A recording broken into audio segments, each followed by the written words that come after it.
Arsenal kick off the European season over in Spain on talkSPORT 2 this evening. Of course, they reached the semi-finals last time round. They start in Bilbao tonight.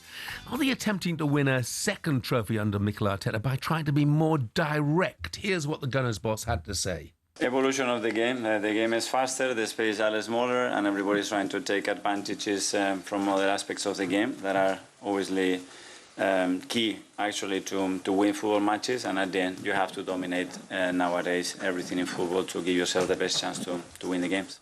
Yeah, doesn't matter how you win, does it? As long as you win. Not at all. Right, let's continue the Arsenal discussion. We're joined in the studio by content creator, huge Gunners fan, Joel Beya. Morning, Joel. Morning, everyone. How you doing? You okay? Yeah, really good, thanks, yeah.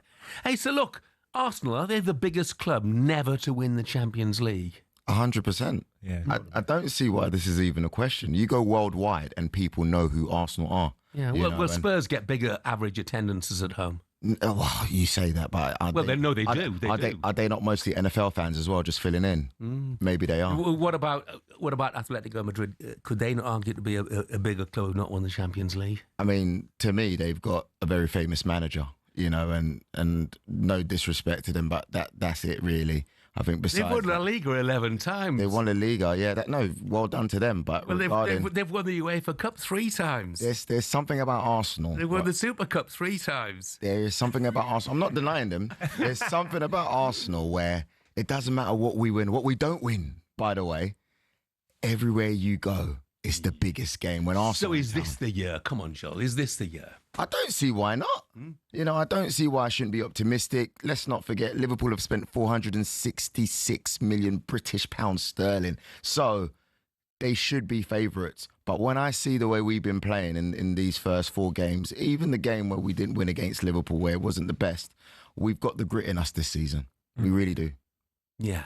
I mean, when I look at the week you've got ahead, okay, in Spain this evening, and a lot's been made about the number of injuries, but you look at the depth of the squad now. Quality. Do you feel actually that Arteta might leave some out tonight? Because you're in your group, you got Olympiacos, Slavia Prague, Club Brugge, Karat Almaty. I mean, Arsenal will go through to the next phase, regardless of what happens tonight. 100%. I mean, look, I don't want to be disrespectful, but we're at the stage now where we can practically roll out of bed and do the job. And it's the beautiful place to be, because when was the last time you saw this kind of depth? It was during your time, wasn't it, Ray? Well, we didn't have loads of depth. We didn't have as many injuries as they get now.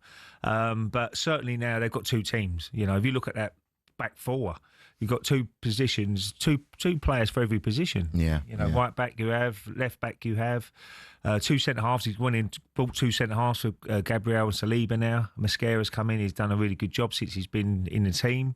And you look at the midfield, you've lost Jorginho and Partey and people like that, but you've brought in some good quality, and Zubimendi's obviously come in to fill all that gap. It gives Declan Rice a little bit more. Look, Declan Rice was on the bench at the weekend. Incredible. You know? I don't think I've seen that. He's the best player at the moment in our team, and he's on the bench. So he's in a nice position where he can rotate a little bit, where some teams probably can't. But it's just that injury list is mounting again. I mean, Odegaard's on it now, and Ben White's back on the injury list. So he's just got to manage them injuries, and if he can get people back, then there's real competition for places. What does he do if Saka comes back in and Madueke if he plays like that every week, like he did against Forest, he was a danger on that right hand side. What does he do? Does he put Saka straight back in, or does he? Well, that's the questions he's got to ask himself now, Arteta, and it's a good position to be in if you're a manager. Yeah, it's a brilliant position 100%. to be in. And I'll tell you what, Joe, I think the other thing you must be delighted about, I don't quite know how it works out. You got City at the weekend. City play 48 hours later this week. What an advantage that is for Arsenal. 100%. I mean, when you see what Ray just said is right. Like he's in a brilliant position, Mikel, because he can tinker with a team, he can rest some, and he's still got good quality players to come on. That's the difference. Some teams have got backup, but they're not as good, you know, and we saw that with us last season. But this weekend with Manchester City, it's not that we can't beat them. You know, we've got a really good record against them at the Emirates in the last few years. So I'm very confident in general. But right now, with the confidence of the team, with the likes of Madueke, by the way, who Arsenal fans, We got to hold our hands up, some of us. Did you sign the petition? Absolutely not. That was a disgrace. No, that was a disgrace. It was horrible. You can't do petitions before players even turned up. Exactly. Give him a chance. Yeah. But how good has he been?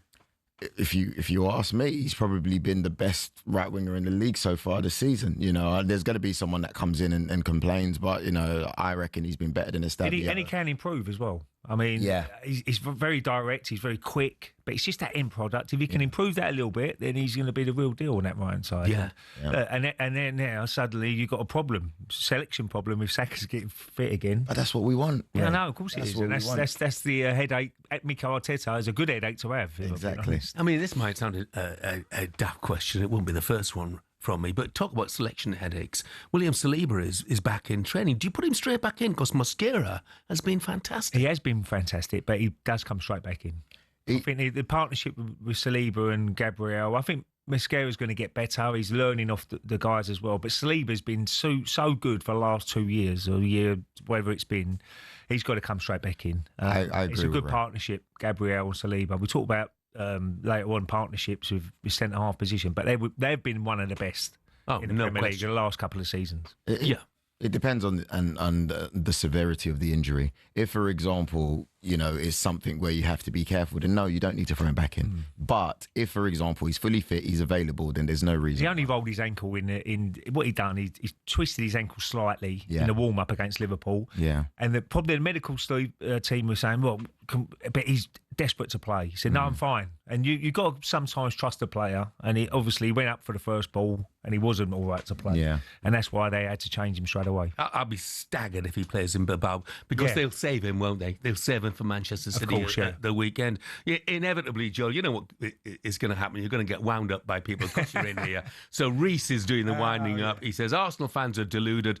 They're not in the same category as Europe's top clubs. They're the English Bayer Leverkusen, a big domestic club.